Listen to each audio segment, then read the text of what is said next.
Vous êtes sur Radio Prague International, à l'écoute du programme francophone diffusé depuis la capitale tchèque. Et vous avez bien raison, Dobriden. Bonjour à toutes et à tous. Bienvenue à l'écoute de ce programme qui s'annonce riche et varié. Comme d'habitude, on commencera avec une exposition qui dévoile à Prague les secrets de la machine Enigma. On reviendra sur la soirée exceptionnelle des Oscars qui s'est déroulée à Los Angeles avec une première historique pour le documentaire coproduit par une société tchèque, Mr. Nobody Against Putin, Mr. Nobody contre Poutine. On en reparle dans cette émission, et puis on reviendra sur les cannabinoïdes en Tchéquie avec une nouvelle concernant le HHC cette semaine, mais pour l'instant on fait le point sur l'actualité et c'est avec Guillaume Narguet. Les informations. Bonjour à toutes et à tous, on commence avec de la politique. La République tchèque entend soutenir lors du Conseil européen qui se tiendra à Bruxelles ces jeudi et vendredi la proposition italienne visant à suspendre l'application du système d'échange de quotas d'émissions dans les secteurs de l'énergie, de la grande industrie et du transport aérien, a fait savoir le Premier ministre Andrej Babiš à l'issue du Conseil des ministres. Elle souhaite également proposer un plafond tarifaire et exclure du système les secteurs à forte intensité énergétique.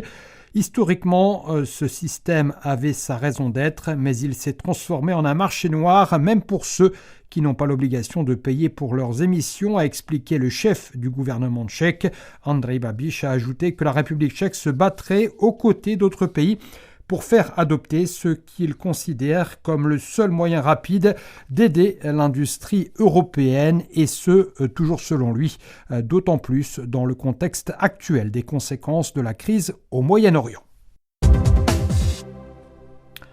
Le président de la République, Petr Pavel, reçoit la ministre des Finances, Alena Schillerová, ce lundi pour discuter du projet de budget de l'État, projet qui a été adopté par la Chambre des députés la semaine dernière et que le chef de l'État doit encore signer. Les dépenses militaires prévues par le nouveau gouvernement, dont le faible niveau a récemment été critiqué par les États-Unis, constitueront l'un des principaux thèmes de ces rencontres. Avant cela, dimanche, toutefois, la ministre a déclaré que si l'engagement de consacrer 2% du produit intérieur brut à la défense était, je cite, incontestable, promettre une augmentation du budget pour la défense n'était, je cite, toujours pas réaliste dans le contexte actuel, et qu'elle ne ferait donc pas la promesse d'y consacrer à 3,5 ou 5% du PIB. Énergie toujours, la République tchèque se dit prête à prendre la tête d'une mission chargée d'évaluer l'état de l'oléoduc Druzhba, endommagé en Ukraine par les attaques russes, a déclaré ce lundi à Bruxelles le ministre de l'Industrie, Karel Havlíček. Selon lui, l'Ukraine devrait autoriser la visite d'un groupe d'experts européens. Rappelons que depuis la fin du mois de janvier, date à laquelle, selon Kiev, une attaque russe l'aurait endommagé, l'oléoduc ne transporte plus de pétrole en provenance de la Russie vers la Slovaquie et la Hongrie.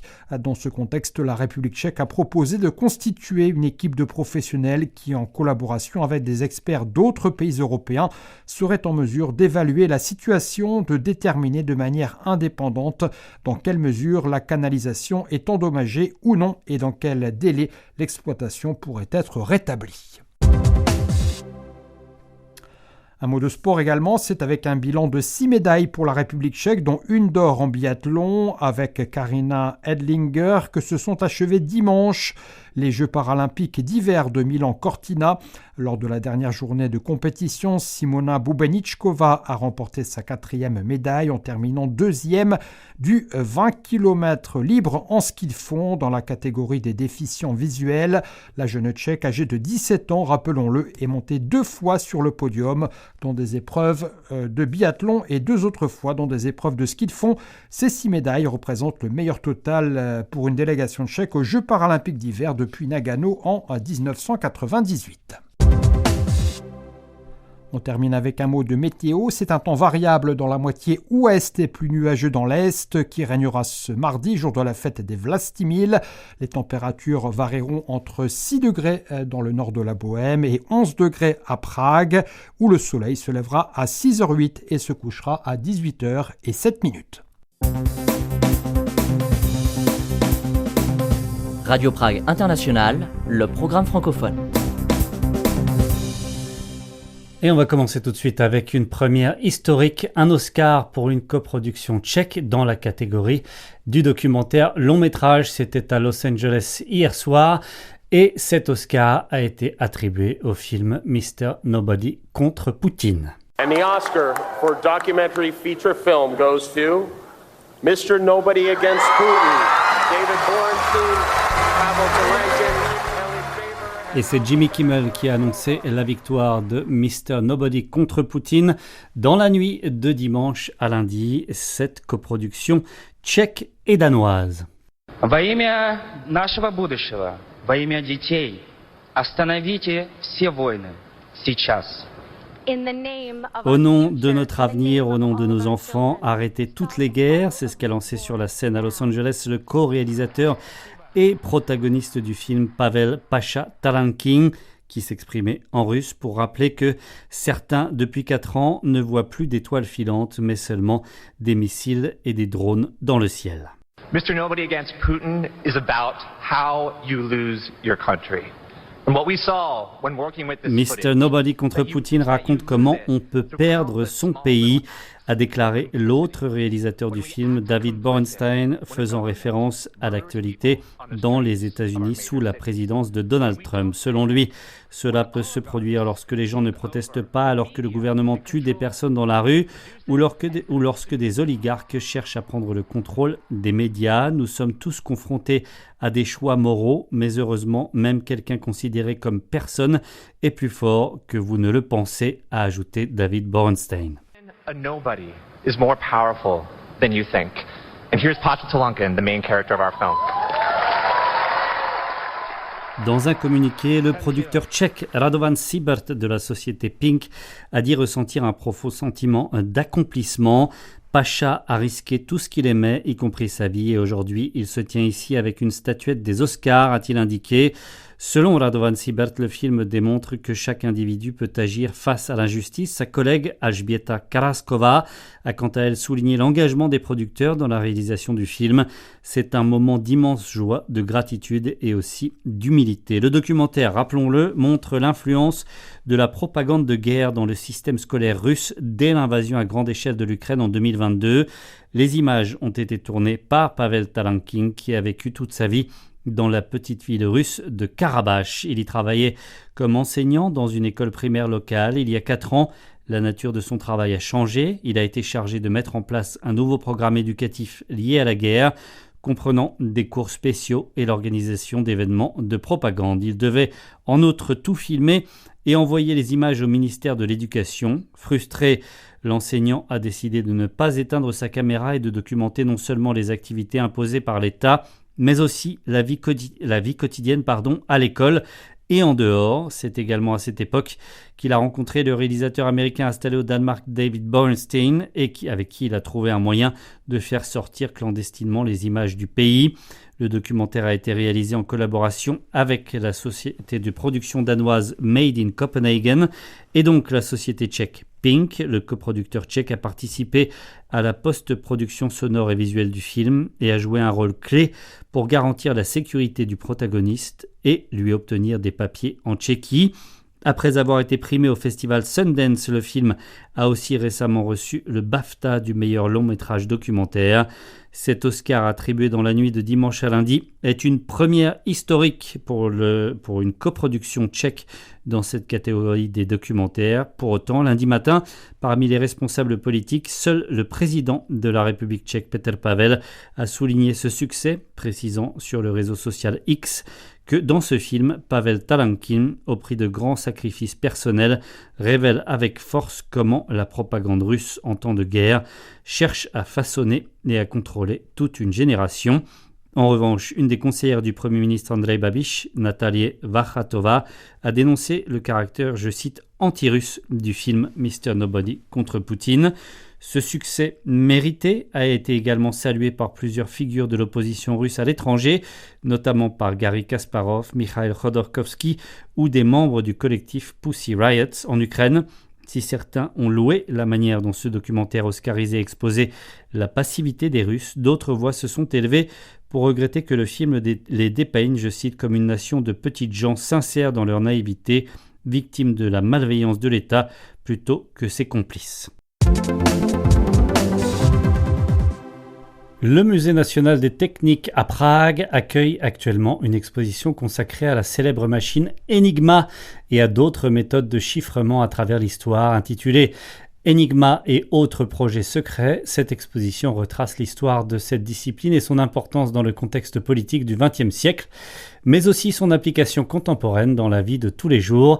Elle est à voir jusqu'au 10 mai. Anna Kubishta pour plus de détails.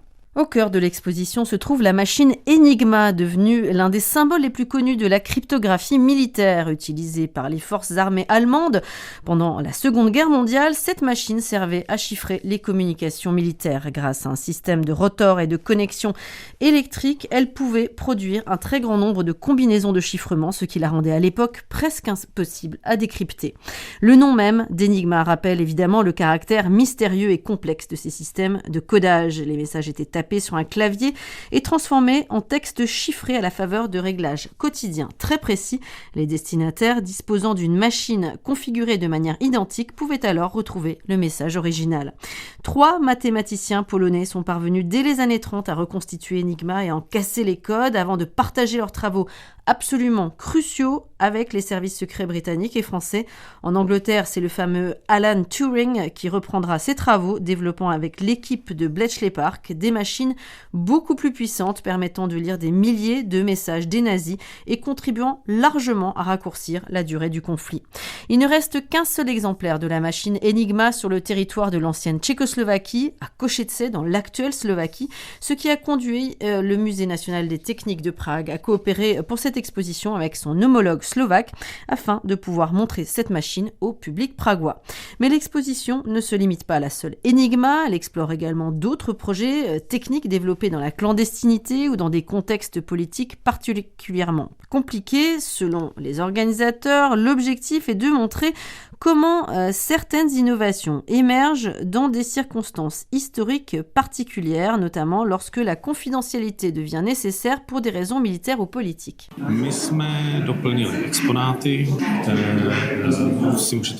Dans la section d'entrée de l'exposition, on trouve différents dispositifs de télécommunication, des caméras permettant d'espionner sans être repérés, ainsi que des appareils utilisés pour faire de la photographie aérienne. Les visiteurs peuvent également voir des cartes qui ont été utilisées par exemple par l'état-major général allemand lors de la planification de différentes invasions. Dans la dernière partie de l'exposition, plusieurs autres projets sont présentés qui ne sont pas directement liés au chiffrement. Voilà ce que raconte Stanislav Dvořák, conservateur au musée.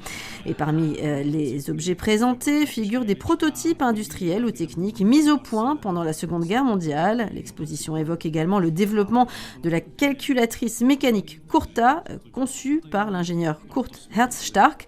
Cet appareil compact, capable d'effectuer des calculs complexes, a été mis au point dans des conditions particulièrement difficiles pendant la guerre, avant de devenir un succès commercial après 1945. L'exposition se distingue également par son caractère interactif qui plaira aux visiteurs les plus jeunes, mais pas seulement. Les curieux peuvent en effet expérimenter certains systèmes de chiffrement, dont la machine Enigma elle-même, ainsi que des méthodes plus anciennes, comme le code de César ou chiffrement par décalage, imaginé par l'empereur romain en personne, ou encore le cylindre de Jefferson, un chiffrement polyalphabétique inventé par celui qui fut le 3e président des États-Unis. Des démonstrations de transmission en code Morse permettent aussi d'illustrer l'évolution des communications secrètes. Cette approche pédagogique vise à montrer que la cryptographie n'est pas seulement un phénomène historique, mais qu'elle reste aujourd'hui un élément essentiel de notre société numérique, où les systèmes de protection des données utilisés dans les communications en ligne ou dans les transactions bancaires reposent sur les mêmes principes fondamentaux que les systèmes de chiffrement développés il y a plusieurs siècles. Le gouvernement tchèque annonce en ce début de semaine que le HHC va bientôt figurer sur la liste des produits interdits en Tchéquie. La législation sur les cannabinoïdes est en pleine évolution en Europe ces dernières années. Le Conseil d'État français a annulé une interdiction de vente de fleurs de CBD il y a quelques années, tandis que la loi tchèque autorise depuis 2022 un taux plus élevé de 1% de THC dans le chanvre utilisé pour les produits dérivés. Plusieurs acteurs de ce marché en pleine expansion s'étaient installés en Tchéquie il y a déjà plusieurs années. C'était le cas en 2022 de la société Aroma Extract Labs, dirigée par le français Nicolas Fitter. Rediffusion de ce reportage. On est dans les locaux de Aroma Extract Lab, qui est une société qui a pour spécialité l'extraction des cannabinoïdes sous contrôle du ministère de la Santé. Quand est-ce que vous vous êtes lancé dans cette aventure ? L'aventure avait débuté avec un de mes partenaires il y a 5 ans dans un autre pays, mais en République tchèque, on a obtenu notre première licence en 2019. Et c'est à partir de ce moment-là qu'on a monté et le laboratoire et les équipes. Ça a été compliqué d'obtenir une licence en Tchéquie en 2019 ? Ça n'a pas été compliqué, mais ça a été long. Il a fallu prouver qu'on était des gens sérieux, qu'on avait un procédé de fabrication sérieux, qu'on avait un bon contrôle de tout ce qui concernait l'aspect narcotique des choses. Et en travaillant bien, en expliquant bien, on l'a obtenu après plusieurs mois. Alors si on peut faire simple, on a ici du chanvre séché que vous achetez parfois dans d'autres pays, parfois ici, qui est bio et que vous transformez. Comment ça se passe ? Alors, on achète effectivement donc des plantes que nous choisissons d'abord parmi les plantes issues de ce qu'on appelle le catalogue européen, c'est-à-dire des graines de chanvre qui sont validées par l'Union européenne, qui sont exemptes de métaux lourds dans leur production et de pesticides, qui ont la certification bio si les pays acceptent de donner la certification bio au chanvre, ce qui n'est malheureusement pas le cas dans tous les pays de l'Union européenne, et nous les achetons séchés et broyés par tonne.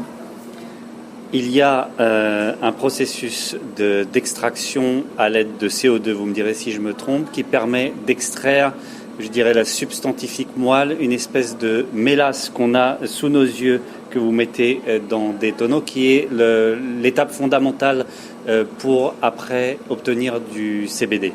Absolument. C'est-à-dire la première étape consiste à presser à très haute pression et à injecter du CO2 à travers cette pression pour extraire un extrait de plante, un jus de plante qui contient tout, la chlorophylle, les cires, les cannabinoïdes, les terpènes, les parfums. Et c'est de cette extraction, cette mélasse, que l'on va commencer à utiliser et qu'on va travailler pour aboutir à notre extraction des cannabinoïdes. Il vous faut après de l'alcool. Vous me disiez hors micro que ça avait été un petit peu compliqué pour obtenir la permission d'utiliser ici de l'alcool pour l'étape suivante en fait. Alors ensuite, nous avons choisi, là aussi c'est un choix industriel, d'avoir comme diluant dans le processus de fabrication de l'alcool, de l'éthanol et de l'éthanol food grade, c'est-à-dire autorisé dans l'alimentation, parce qu'on vend à des acteurs de l'alimentation également. Et ça n'a pas été tellement compliqué d'avoir de l'alcool. Ce qui a été compliqué, c'est d'avoir l'alcool détaxé, parce que on en utilise beaucoup, des grandes quantités pour cette étape de fabrication, et on voulait être exempté des taxes. Et pour être exempté des taxes sur l'alcool, c'est un processus qui passe par une autorisation des douanes, du ministère de l'Agriculture, et ça a été assez compliqué de le faire parce qu'il n'avait jamais eu le cas dans l'industrie du cannabinoïde, évidemment. Ça fait quand même beaucoup de paperasse pour des entrepreneurs français à Prague. Ça a dû être quelques longues journées, longues soirées. Oui, ça a été compliqué, mais on a des avocats brillants et compétents autour de nous. On a des gens qui nous aident bien. Et ce que j'aime bien dans l'administration tchèque, c'est que quand on déroule le fil, si on le fait correctement, il y a vraiment de très grandes chances d'aboutir. Il faut juste dérouler le fil. Alors si je parle de paperasse quand même, c'est parce que votre associé avait commencé une aventure en Espagne, mais que la législation espagnole a changé du jour au lendemain, ce qui l'a poussé à déménager, à changer de pays et à venir en Tchéquie, où la législation qui vient elle-même de changer au 1er janvier a, dans ce domaine-là, été plutôt permissive si on regarde les autres pays d'Europe. Oui, la Tchéquie, et c'est amusant, même historiquement, est un paradis pour les cannabinoïdes et ce type d'activité. J'ai trouvé chez un antiquaire à Prague des documents qui dataient du milieu du 19e siècle où des pharmaciens pragois importaient du chanvre des Balkans de manière absolument légale et régulière pour leur utilisation en pharmacopée locale. Donc il y a vraiment cette tradition du chanvre. Il y a des champs dans Vysočina, par exemple, des grosses productions de cannabis, également à l'est, en Moravie. Et il y a surtout des aspects réglementaires qui sont très favorables. Le gouvernement tchèque et les députés tchèques ont toujours été très tolérants sur le développement de cette industrie. Vous parlez de champs en Vysočina. A priori, vous n'achetez pas beaucoup de chanvre tchèque, pour l'instant en tout cas. Pour l'instant, le problème qu'on a, c'est les métaux lourds et les pesticides dont je vous parlais. Il se trouve que le chanvre est une plante qui a la force de nettoyer les sols. Et ce nettoyage est bon à long terme, mais à court terme, et ce qui est le cas pour les exploitations de chanvre en Tchéquie, on a trouvé trop de traces de choses que nous ne voulons pas acheter dans ce qu'on a étudié pour l'instant sur la Tchéquie. Mais on avance, on progresse, et on commence à voir en Moravie quelques fermiers qui ont des productions beaucoup plus propres et beaucoup plus conformes à ce qu'on recherche. Alors on a déjà parlé de CBD sur notre antenne. Qu'est-ce que, pour faire simple à des auditeurs qui ne connaîtraient pas du tout cette molécule, comment est-ce que vous décririez ses principales propriétés et l'usage que l'on peut en faire aujourd'hui ? Alors, la littérature sur le net montre beaucoup de choses. La plante de chanvre a été utilisée depuis des millénaires dans différentes pharmacopées. Simplement, il y a une découverte importante qui a été faite dans les années 70 par le professeur Michoulan, que cette plante de chanvre est non seulement a des vertus médicinales, mais elle les a en combinant les différentes cannabinoïdes. C'est aussi pourquoi on a fait un choix industriel de ne pas isoler le CBD, mais d'avoir d'autres cannabinoïdes dans notre produit final. Ces vertus médicinales sont très visibles sur certains types de cancers, seulement certains. Il y a des études qu'on trouve sur le net à ce sujet, sur tout ce qui est lié au système immunitaire, sur ce qui est lié aux problèmes nerveux, épilepsie, etc. Bref, je ne vais pas faire la description complète, mais comme beaucoup de plantes dans la nature, il y a un certain nombre de choses qui ont été prouvées sur des fonctions thérapeutiques. En plus, ça fonctionne sur tous les mammifères. Donc, on vend de plus en plus notre produit dans le monde vétérinaire. Je voulais faire un point sur d'abord les propriétés, parce que on voit devant nous, à travers la vitre, l'une des étapes suivantes de l'extraction du CBD. La particularité ici, c'est la basse température qui permet de conserver non seulement le CBD, mais d'autres molécules actives du chanvre. Voilà, on a fait un choix industriel de garder l'ensemble des cannabinoïdes. En fait, les gens vendent du CBD, nous on vend du CBD et les autres cannabinoïdes. Même si le CBD est majoritaire dans la plante, en général, j'exclus le THC que nous détruisons, on a voulu garder les autres cannabinoïdes. Et pour garder les autres cannabinoïdes, il ne fallait pas qu'on monte les températures de production à des niveaux trop élevés. On fait souvent l'analogie avec le beurre. Vous mettez du beurre dans une poêle, vous chauffez trop fort, il va y avoir un certain nombre de changements des molécules dans la matière qui vont détruire un certain nombre de ces fonctions ou capacités initiales. C'est le choix qu'on a fait ici. On ne monte pas au-dessus de 72 degrés. Donc on a un extrait de plante bio qu'on ne chauffe pas trop pour ne pas détruire les molécules et pour en garder le maximum de vertus. Vous parlez du THC, évidemment, le principe actif contenu dans le chanvre considéré comme un narcotique. C'est quelque chose qui a compliqué également un petit peu les débuts de votre entreprise, parce qu'il faut garantir que le THC qu'on extrait, le THC pur en l'occurrence, doit être détruit. Oui, absolument. Donc nous, on extrait le THC de notre préparation. Dans les limites de ce qui est considéré dans la chimie, il y a toujours des traces, mais c'est des traces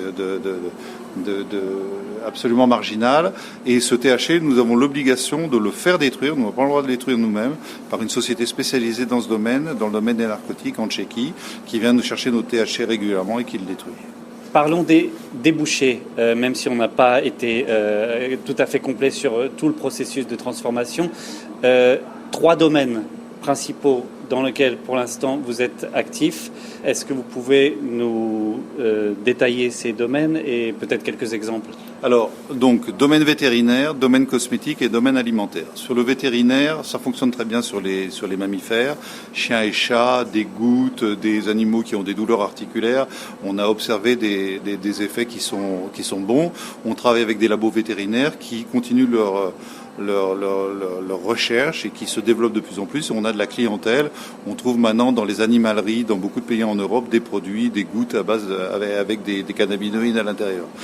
Dans le domaine cosmétique, hydratation de la peau, ça fonctionne sur l'acné, sur les marques sur la peau. Donc on fait des baumes, on fait des crèmes. Enfin, nous vendons à nos clients qui font des baumes, qui font des crèmes. Là encore, ça commence à se développer. Les grands acteurs du monde du cosmétique n'y sont pas encore arrivés, mais c'est en voie de préparation. Et dernier pôle, c'est l'alimentaire, avec une problématique réglementaire dans l'ensemble de l'Europe et en Angleterre, qui fait que certains osent se lancer, d'autres n'osent pas se lancer. Chacun peut observer dans les magasins en bas de chez lui qu'il y a des produits avec du CBD, d'autres qui ne les ont pas. La réglementation évolue, s'améliore et on a de plus en plus de demandes dans ce sens. Et là encore, pour la distribution, la grande distribution, on a nos CBD, nos cannabinoïdes qui se retrouvent dans des produits dans la grande distribution aujourd'hui. Alors la réglementation évolue, c'est le cas en France ces dernières semaines, puisque après avoir été interdites, les fleurs de CBD ont été de nouveau autorisées par le Conseil d'État, donc c'est en permanente évolution, en tout cas ces derniers mois et ces dernières années. Est-ce que c'est compliqué pour vous, ces changements ou ce flou juridique? Est-ce que vous attendez que des positions soient prises au niveau de Bruxelles, ailleurs, pour pouvoir avoir une ligne et pouvoir créer et vendre vos produits de manière stable? Depuis qu'on a démarré cette aventure, on est sans arrêt confronté à des administrations qui ne connaissent pas les tenants et les aboutissants, qui n'ont pas les outils réglementaires suffisants. On est encore dans l'attente dans différents pays. Vous me disiez d'ailleurs que c'est compliqué pour louer des locaux, les emprunts bancaires. Oui, pour l'ensemble de la chaîne. Mais bon, ça c'est un autre sujet. Mais les administrations, parce que la réglementation n'est pas claire, parce qu'il y a encore beaucoup de fantasmes sur l'aspect narcotique, les choses sont lentes à se mettre en place. Et nous, on est sans arrêt à l'affût, alertés par ces changements dans la réglementation. Nous ne vendons pas des produits finis, donc nous vendons à des acteurs qui, eux, décident réglementairement s'ils se sentent à l'aise avec leur réglementation locale. On vend dans différents pays d'Europe, on vend en dehors de l'Europe, et chacun s'adapte à sa législation, mais on est encore dans une immaturité législative sur les cannabinoïdes aujourd'hui, mais ça va se régler rapidement. C'est un avantage d'être ici en Tchéquie sur ce front-là? Oui, ici, par contre, les choses sont très claires. On a toujours eu des échos extrêmement précis et clairs de l'administration tchèque sur ce qu'on pouvait faire, ce qu'on ne pouvait pas faire, comment on pouvait le faire, comment on ne pouvait pas le faire. C'est vraiment un pays très avancé, pas tant sur la consommation, à ma connaissance, des cannabinoïdes en général, mais sur son aspect réglementaire. C'est une industrie considérée comme sérieuse, une industrie d'avenir, et le régulateur fait tout pour que ça fonctionne le mieux possible. Combien de personnes travaillent avec vous actuellement? Et je pense savoir que vous avez un partenariat avec l'université tchèque, la faculté de chimie. Et comment ça se passe exactement? Ici, on est environ en fixe une petite dizaine de personnes, mais on a des intervenants externes. Je vous parlais de l'aspect juridique, l'aspect comptable, l'aspect IT. On travaille avec des sous-traitants, mais en fixe ici, on est une petite dizaine de personnes.